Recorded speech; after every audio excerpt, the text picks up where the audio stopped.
All right, everyone, we're going to get going here. So thank you for joining us on this fourth webinar of the ICBE Spring Webinar Series. I'm glad that you could be here with us today. In this webinar, you're going to hear from Jennifer Nailos from the Texas Higher Education Coordinating Board about expanding the Texas Affordable Baccalaureate Program throughout the state. Jen's presentation will last roughly 40 minutes, and there should be enough time at the end for Q&A. Of course, if you have any questions along the way, just log them in the question box and we will get to them at the end of the presentation. I will be reviewing the question comments box throughout the webinar. So without further ado, I'll give it off to Jennifer so she can introduce herself and get us going here. Jennifer. Okay, thank you, Carlos. Good afternoon, everybody, and thanks to the Institute for Competency-Based Education for hosting this webinar series. I'm really excited to be able to participate. So as Carlos said, my name is Jennifer Nailos. I'm a program director here at the Texas Higher Education Coordinating Board, and I have the pleasure of working with the Texas Affordable Baccalaureate Program. I'm going to refer to it as TAB throughout the presentation, and I also get to work with the fabulous institutions that participate in this program. Today, I'd like to discuss the background of TAB, discuss how this initiative aligns with our state strategic plan goals, and then highlight the efforts of participating campuses that are building unique degree programs under TAB. Okay. So for many Texans, the traditional model of higher ed just doesn't work for them.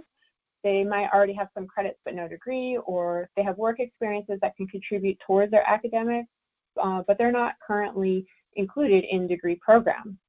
Perhaps the time constraints of traditional degree programs conflict with their work or family obligations. So to attract these students to campus and serve their higher education needs, colleges and universities must look to different models of instructional delivery. Here in Texas, one approach to expanding access and attainment is the Texas Affordable Baccalaureate Program. Institutions are challenged to develop bachelor's degrees that students can complete in less than 3 years at a cost not to exceed $15,000. There's a growing interest across the state and nationally in developing affordable degree programs as institutions are starting to take this challenge. To understand the complexity of developing affordable degree programs in an effort to provide examples and best practices for other institutions to replicate, site visits to the pioneering institutions were conducted in the summer of 2017 to develop case studies on TAB. For some brief TAB history, Texas colleges and universities were encouraged to develop affordable degree programs by Governor Perry in 2011 during his State of the State address, when he called for a $10,000 degree.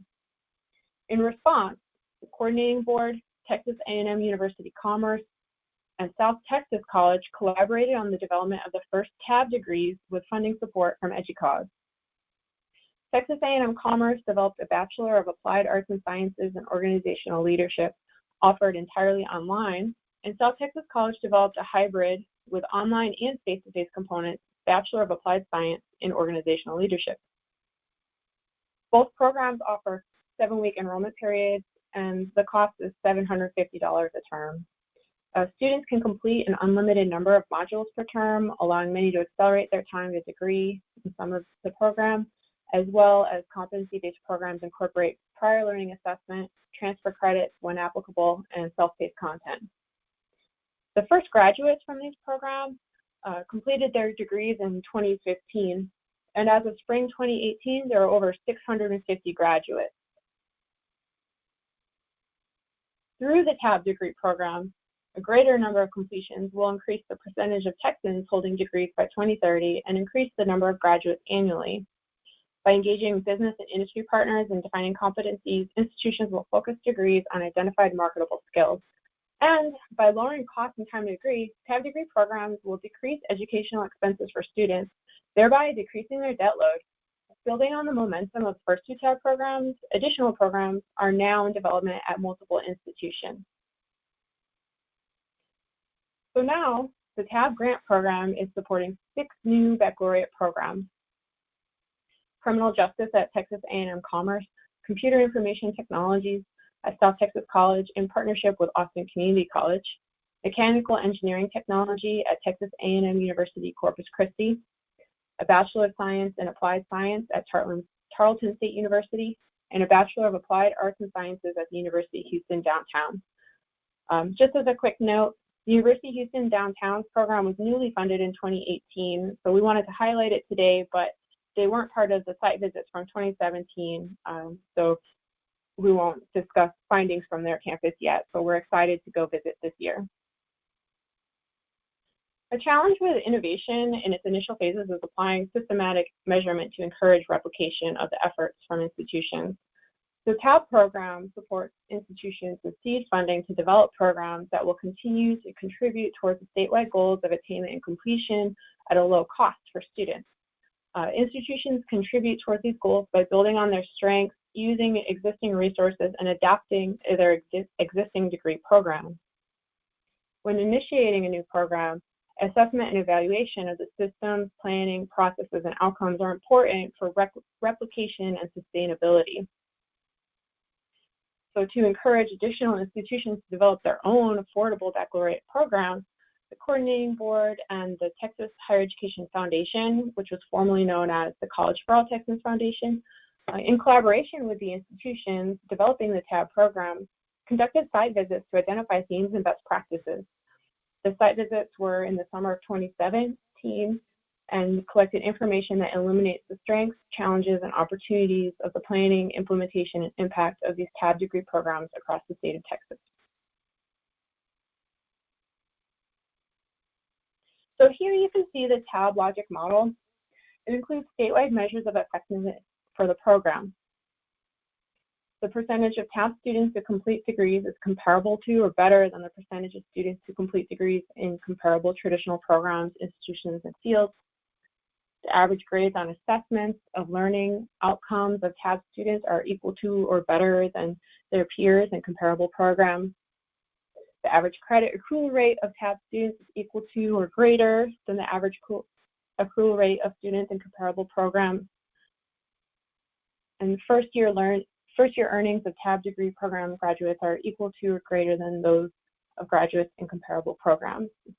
So really we're looking at, are these programs the same with the outcomes or better than the traditional models? So now we'll look at how TAB aligns with the state's strategic plan for higher ed.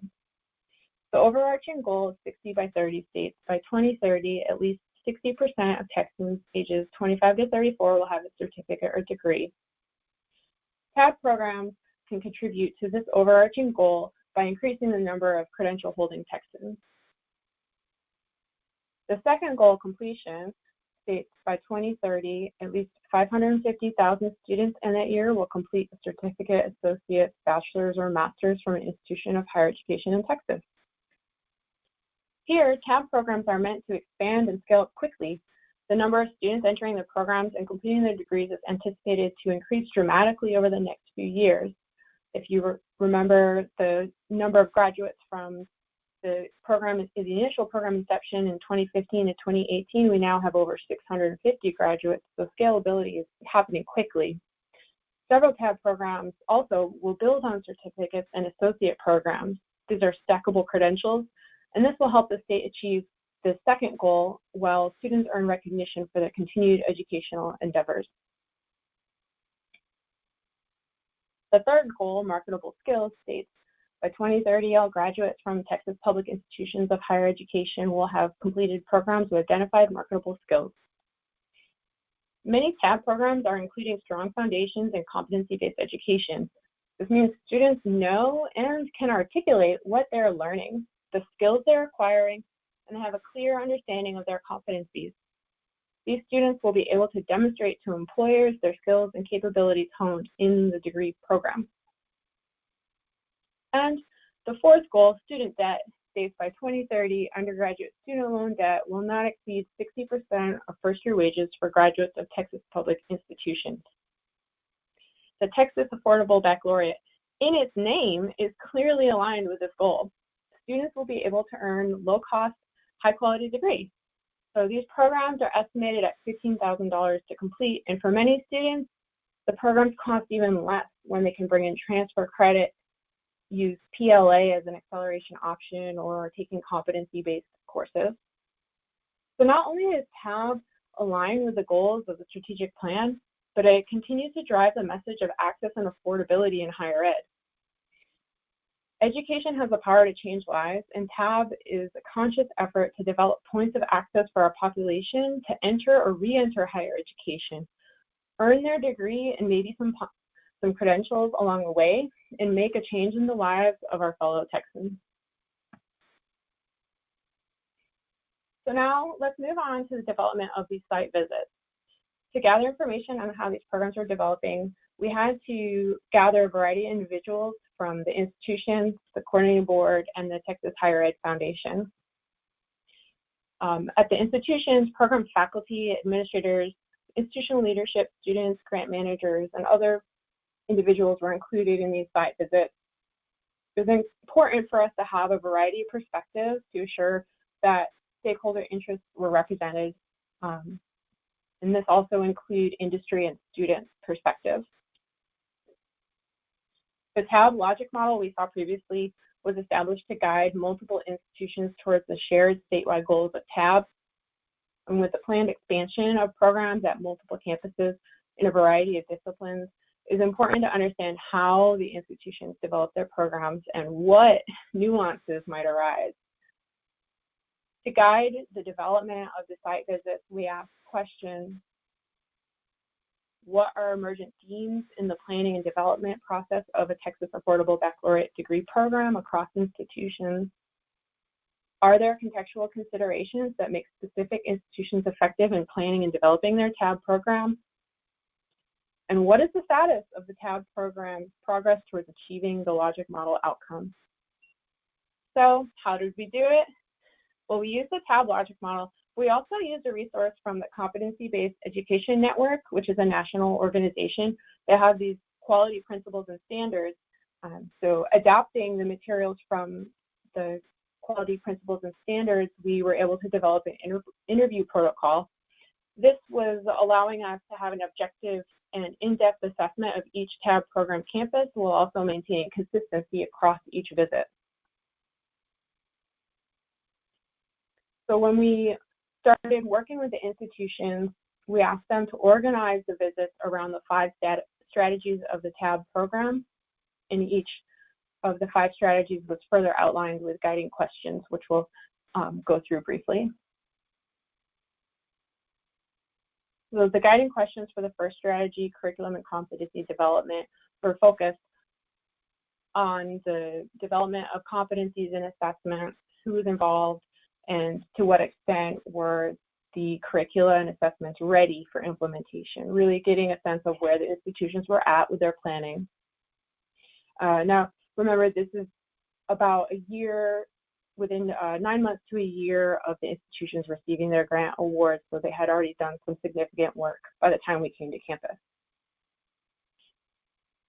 The second strategy, business, student financial aid, student learning systems, and operational systems, really focused on what systems were important and critical for the program. Were there changes that needed to be made to their operating systems, their business systems, and then what steps were necessary, also looking at accreditation and federal policy. The third strategy of recruitment, enrollment, and retention really focused on what's the plan? How will retention be handled? Are there specific needs that the institutions are starting to identify or planning to accommodate or address for these students in the TAB program, and how are they similar or different to the other programs on their campus? And then, of course, how will they measure and monitor success in the program? The fourth strategy, program evaluation improvement, really focused on that self-reflection piece. What are their measures of success for the institution? Of course, we have those statewide goals developed in the TAB logic model as an alignment with the state strategic plan, but the institution may also have outcomes that they're seeking. So we're interested in seeing what are their metrics and measures, how does that align with sort of the externally set goals, and then what are their data collection and dissemination processes. And finally, the fifth strategy, student learning outcomes and success, looking at what is going to be measured, how will it be measured, are there setting benchmarks, and what industry or workforce collaborations and partnerships help support these employment goals. So now I'd like to provide a little bit more detail on the interview protocol. We developed these open-ended items that would help the site visit team learn about processes, challenges, successes, and nuance to each developing TAB program. Each institution invited the respective stakeholders that could address and respond to each strategy. They all tailored the site visit, but included presentation, demonstration, and discussion of grant-related activities and academic program development. We did a qualitative analysis of the TAB program, and this provides us an opportunity to review and establish the themes across institutions, to look at progress towards the program goals, and identify best practices. With evidence from these campuses, additional institutions in the state could use this information to develop their own programs. So this design is really a hands-on approach to evaluating progress towards state goals and incorporates institutional feedback on the process, outcomes, and obstacles for developing TAB. So from our site visits, once we collected the interview data and consolidated our notes, our next step was to identify the themes that could inform policy and program development. We feel that these findings could contribute to practice and curriculum development, program design, evaluation assessment, and also encourage innovation approaches across higher ed institutions. We also felt that this site visit studies would contribute to our understanding of methods and use of qualitative study at the state level. Often there's a reliance on quantitative data measures when dealing with a multitude of institutions, and with a state as large as Texas with over 100 2- and 4-year public institutions, case studies and qualitative interviews or research can often be underutilized. We felt this was the most appropriate approach for discussing and learning more from our TAB institutions. After each visit, we wrote up a summary report for each institution. At the end of the summer, once all the site visits were completed, we also did a common theme analysis with open and closed coding processes, and emergent themes and frequencies were extrapolated. Using open coding process to construct meaning from the data helps guide the evaluation team and find those patterns and themes. Each visit was analyzed separately and then together in aggregate, and the information and summaries were provided to the institution for comment, accuracy, and clarification reviews. Now that we've gone over the foundation of the goals, the interview protocol, and the analysis approach, I'd like to share highlights from each institution, and then also broad themes across all of the campuses. So first up, Tarleton State University. They've reviewed course curriculum and are mapping American Council on Education's college credit recommendations to their Bachelor of Science in Applied Science degree. The BSAS degree at Tarleton provides a broad-based education in the foundation disciplines and a focus on business knowledge to help build a common set of business competencies. Tarleton was developing marketing strategies with their regional locations and cross-training student services staff. During the 2017-2018 academic year, Tarleton plans to finalize their curriculum and expand staff training efforts and further develop their marketing. The campus identified strategies for adding concentration areas for upper division courses in anticipation of program expansion after the launch of their first TAB program. Completing the course and credit alignment, as well as internal approvals for the university course catalog, sort of moved to the start of their program to anticipated of fall 2018. But one of the big takeaways from this site visit was that they started to identify mechanisms to expand into potential other degree concentration areas after the initial launch of this first program. Texas A&M Corpus Christi, they're restructuring courses in mechanical engineering technology bachelor's degree from semester-long to 7-week competency-based education courses.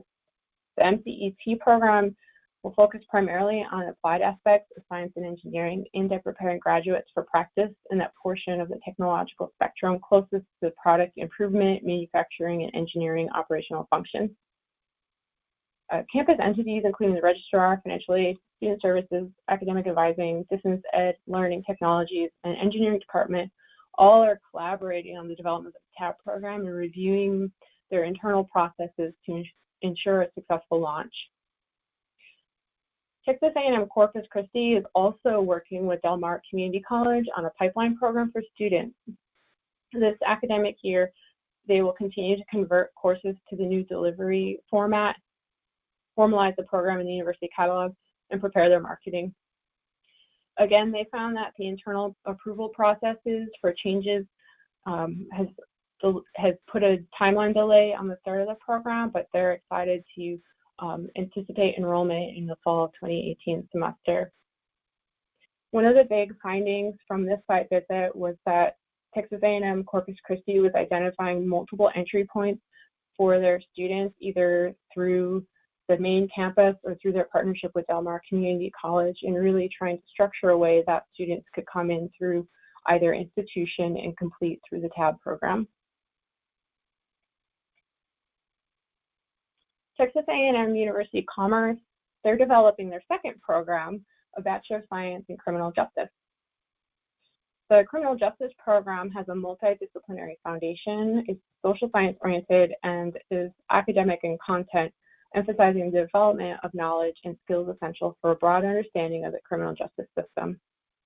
Using the 7-week term structure of the organizational leadership program, Texas A&M Commerce can utilize existing lower division courses and instructional techniques for the new program. The campus also conducted a SWOT analysis, strengths, weaknesses, opportunities, and threats, to identify action steps for developing their program and preparing for enrollment increases as both programs will grow. To identify the critical competencies for a criminal justice program, they also formed an advisory committee of industry partners. These industry partners help identify competencies to include in the program, are providing feedback on the program development, and this is also fostering a strong relationship between the university and workforce. Texas A&M Commerce plans to keep the advisory committee involved also as a recruiting tool for their students. This program is anticipated to start in fall 2018 as well.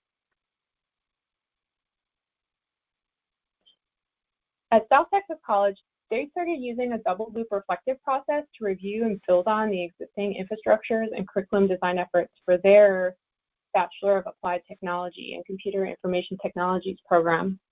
The BAT and CIT programs will educate and train students with relevant technical knowledge of CIT practice to provide solutions for real-world problems, as well as to provide technical support for computer-based information systems. South Texas College is developing a unified shell for courses that promotes consistency within their TAP program and for students with similar formats and components in Blackboard. This will also help students adapt to the instructional style from Austin Community College. Students can now focus on the content and learning instead of trying to figure out how to work the website.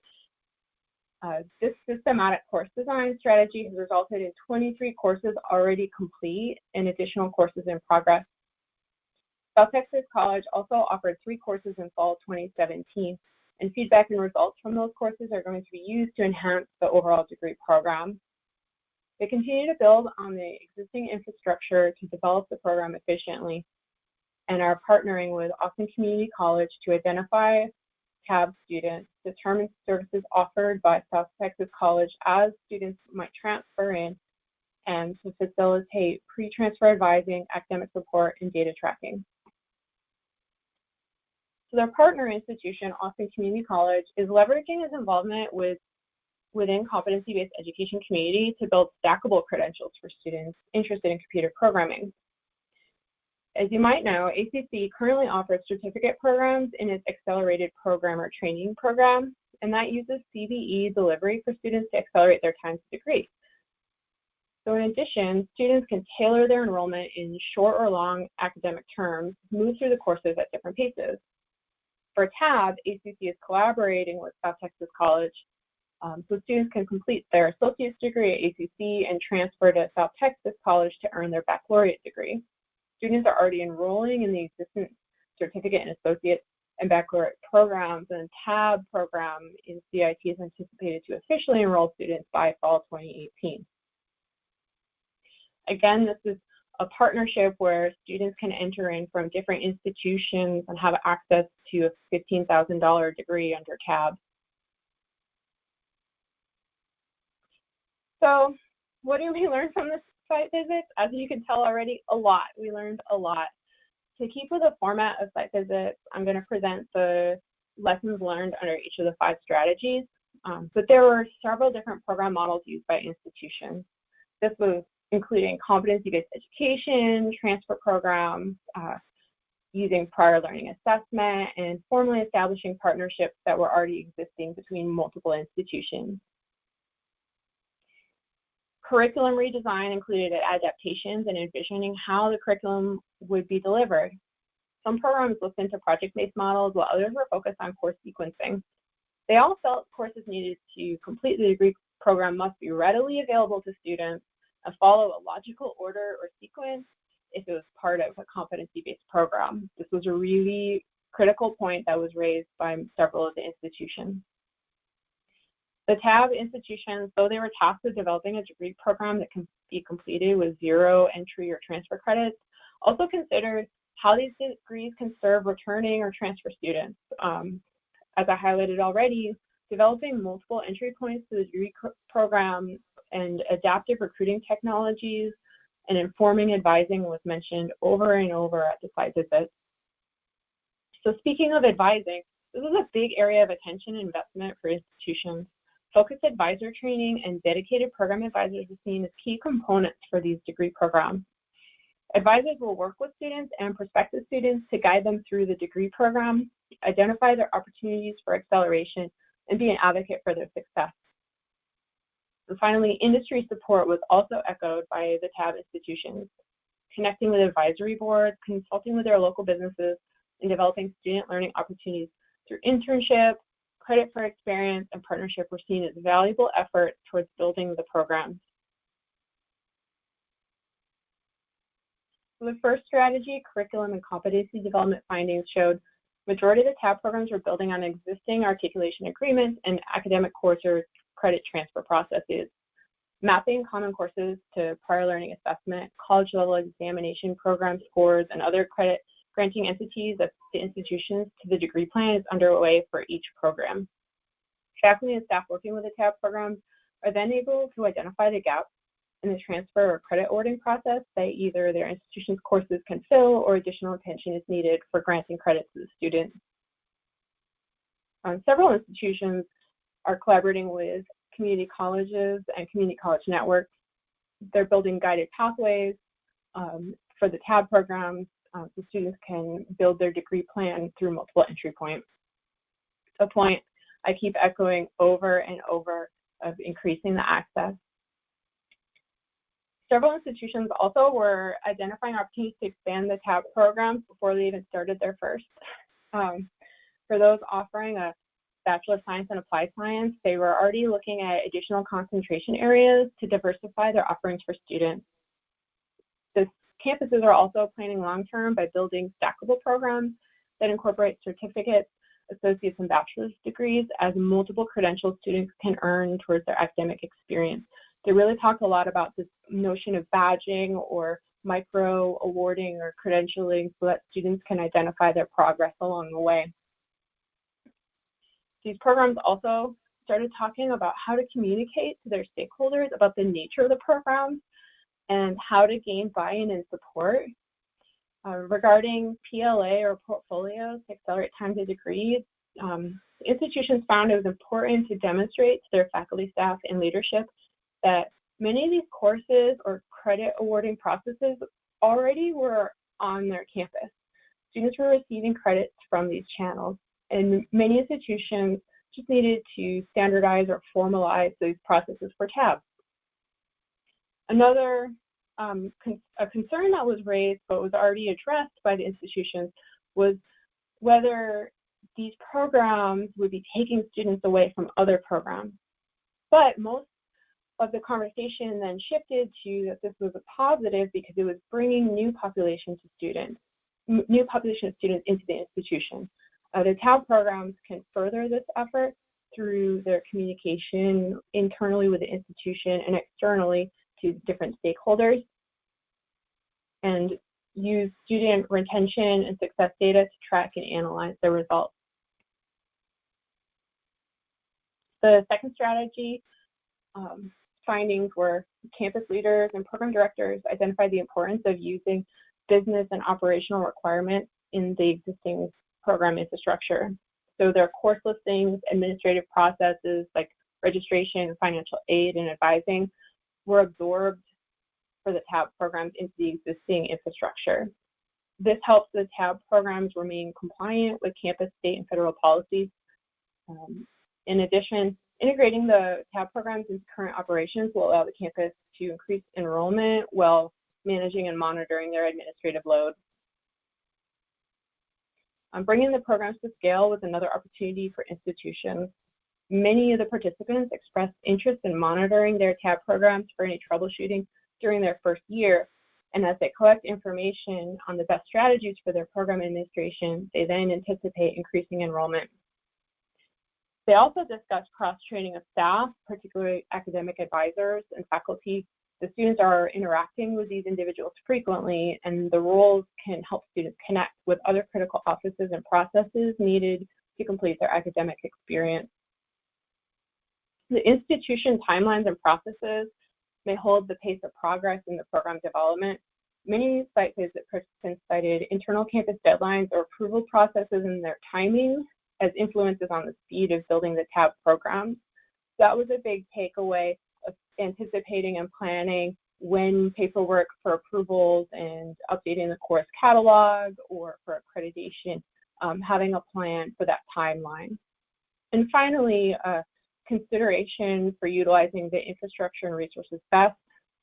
TAB programs are interested in finding what their strategies are, well, for the expansion of their administrative efforts while maintaining affordability. For recruitment, enrollment, and retention, some key findings across institutions were strategies with community partnerships and workforce, military. These were identified as critical to TAB program development.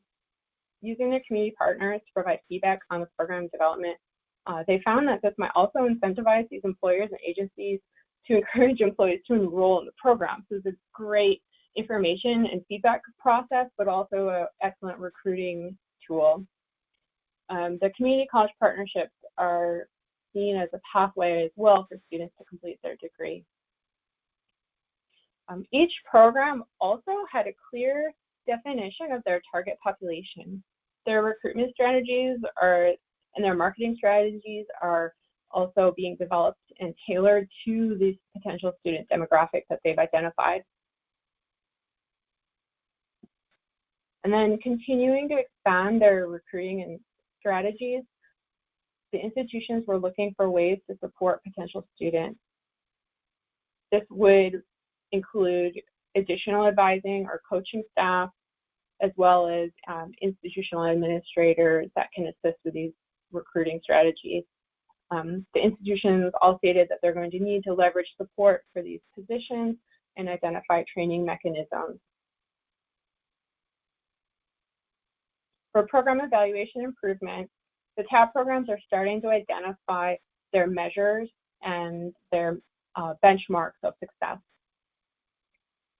They're planning to systemize and institutionalize their data collection process. This is something we heard again and again, and it's really exciting to see and to hear that the institutions are planning ahead of the enrollment of their students, how they're going to measure success and create further opportunities for students to achieve and excel beyond the benchmark. TAB programs are interested in data collection and seeing what the impact and outcomes of these programs are for students and for the institution as well. So these systematic processes are going to allow the campuses to evaluate their programs over time, beginning with the first student enrollment. And some campuses also identified areas within their student information systems and business operations that have different needs for TAB versus their other programs at their institution. These campuses were planning to focus on finding the connections between existing processes and protocol to ease the strain of program growth, but also identify gapware or intermediary processes to ease the difference between the two types of degrees. And then the final strategy, student learning outcomes and success findings, included TAB programs are developing comparison metrics.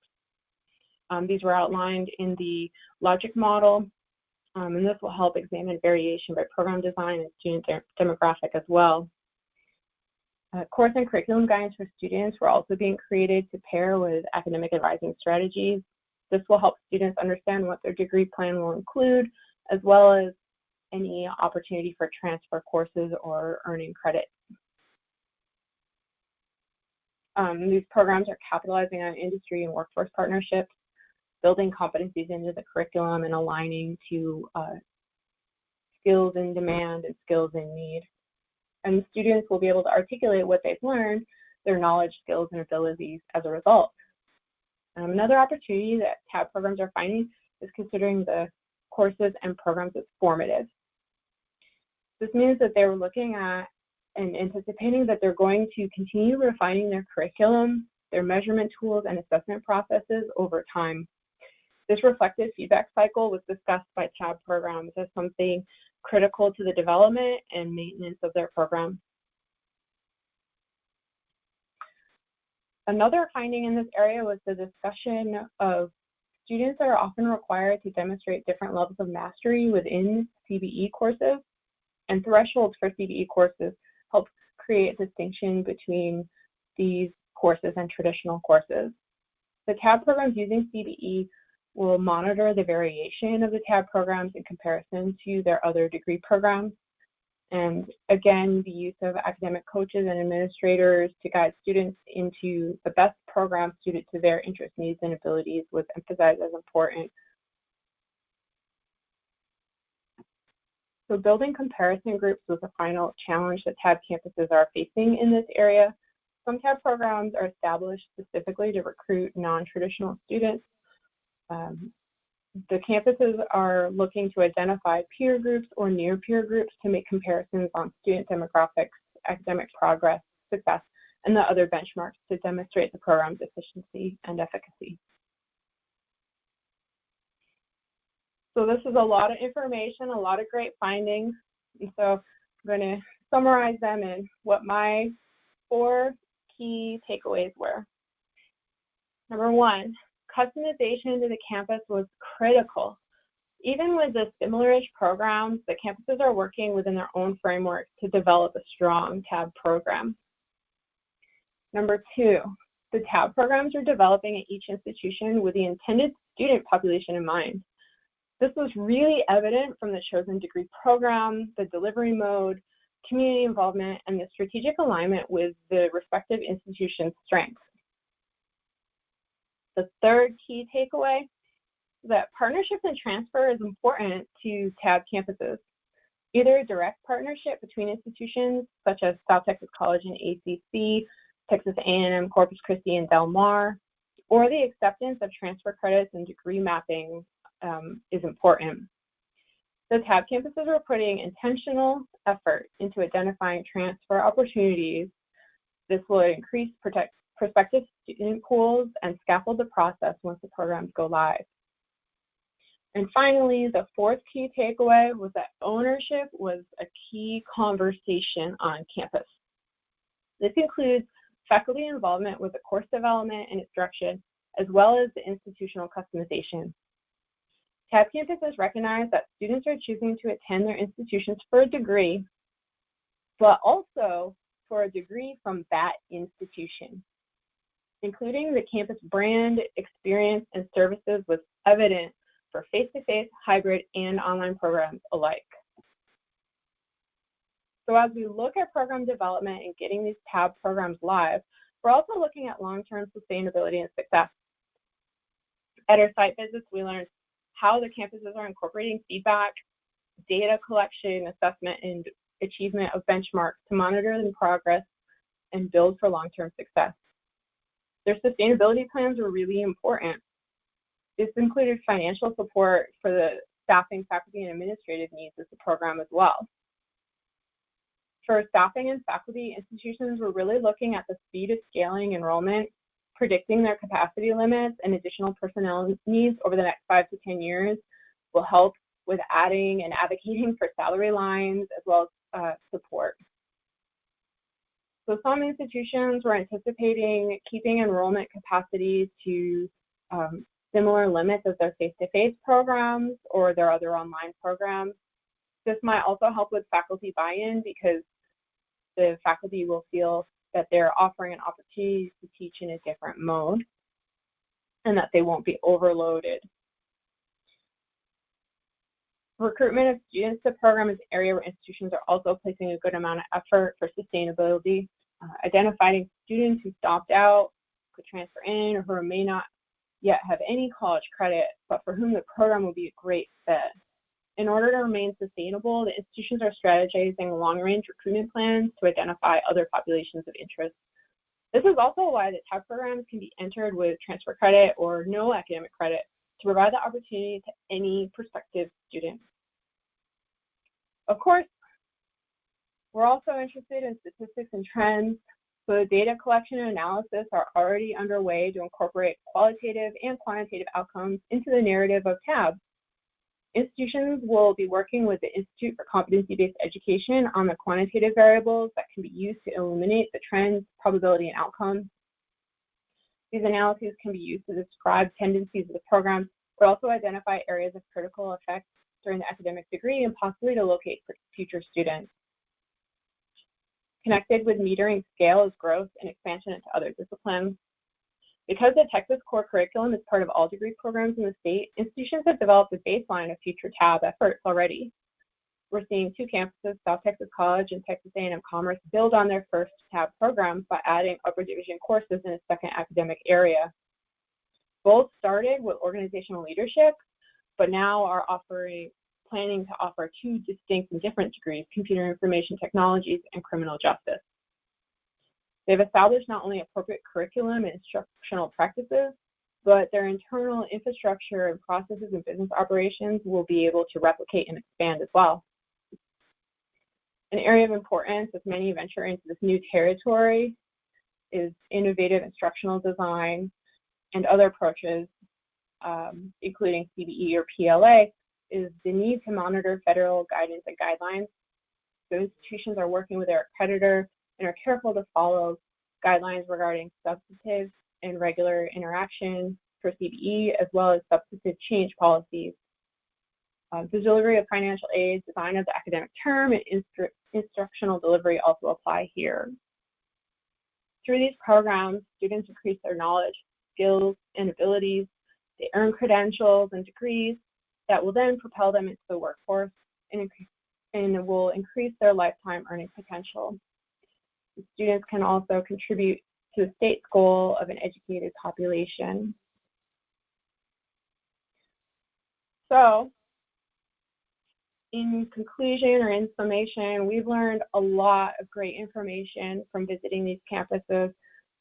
It's very exciting to see what opportunities there are for additional institutions, and we're happy to share that we're looking for new programs.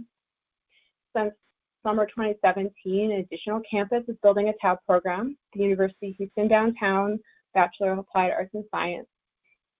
And in 2018, it was announced that the Texas Higher Education Foundation is soliciting proposals from Texas post-secondary institutions to develop and implement new TAB programs. We currently have a request for proposals posted with funding available. More information is located at the website listed here, and you can contact me at the email listed above. We look forward to the growth of the current programs and for additional programs and institutions to participate in TAB. So I invite you to contact me at the coordinating board or to reach out at one of the link or the email above for more information on the funding opportunities for the Texas Affordable Baccalaureate Program, and we're ready to have you join us. So thank you. Awesome. Thank you, Jennifer, for that incredible presentation. And I just want to take this opportunity to thank you for all the work you do as you work with all these TAP sites. So to the attendees, we're going to open it up for questions. If you could put your questions in the question box, and that way we can sort of moderate. I'll ask the questions and Jen can answer. So we'll give you a sec to jot down your questions. Jen, so while they do that, I do have a couple questions for you, if you don't mind. Okay. Okay, so how much funding is available for TAP programs right now? Right now we have over $1 million available. The request for proposals is open-ended. Typical awards are between $100,000 to $250,000 with a 1-to-1 match requirement. But we're entertaining just inquiries, and we'll work with institutions as they develop the proposal for the Texas Higher Ed Foundation. So just reach out. If you think your idea is crazy or outlandish, it's probably excellent and wonderful. So just contact me and we'll work with you. Awesome. And so do you guys have like an amount of TAP programs that you are hoping to develop? Well, when this grant program a few years ago started, the goal was 10, but we're raising the bar. So we're hopeful for in the next few years to get to 15. Right now we have 6 under development, so we're looking for another 4 to 10 programs.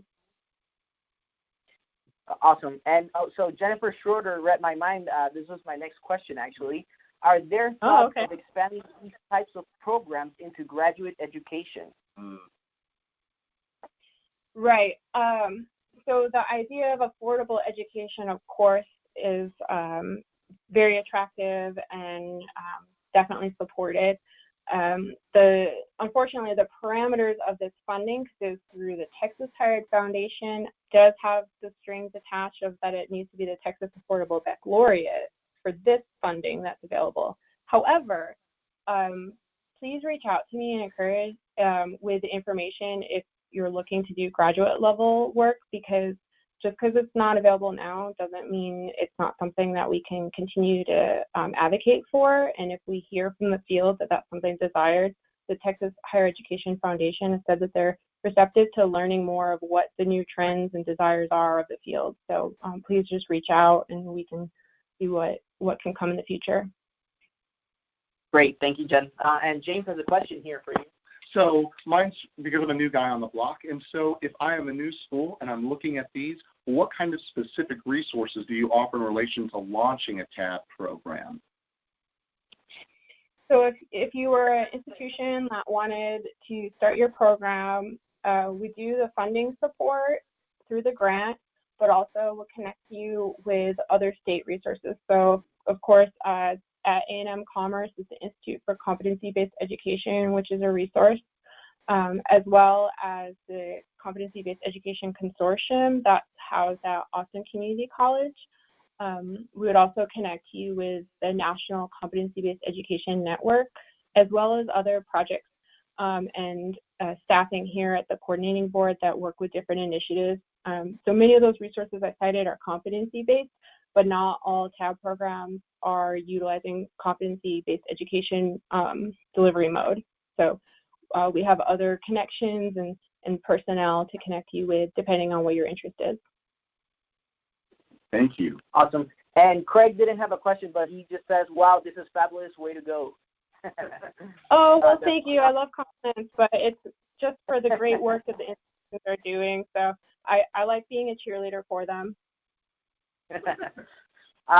So that's the last question we had, Jen. And I just want to remind attendees that next up we have Dr. Kurt Lindberg, who's a CBE consultant, and his presentation is going to be on designing micro-credential CBE certificates with pathways for college credit. So that's going to be coming up April 25th from 2 to 3 p.m. So we hope you can join us for that one as well. Jen, I just want to thank you once again for this incredible presentation. Attendees, the presentation will be recorded. So if you want a copy of this, just shoot me an email. Jen did provide her contact information. If you have any follow-up questions, please go ahead and reach out to her. Again, thank you, Jennifer, and thank you everyone for attending. Thank you for having me. Thank you, Jennifer.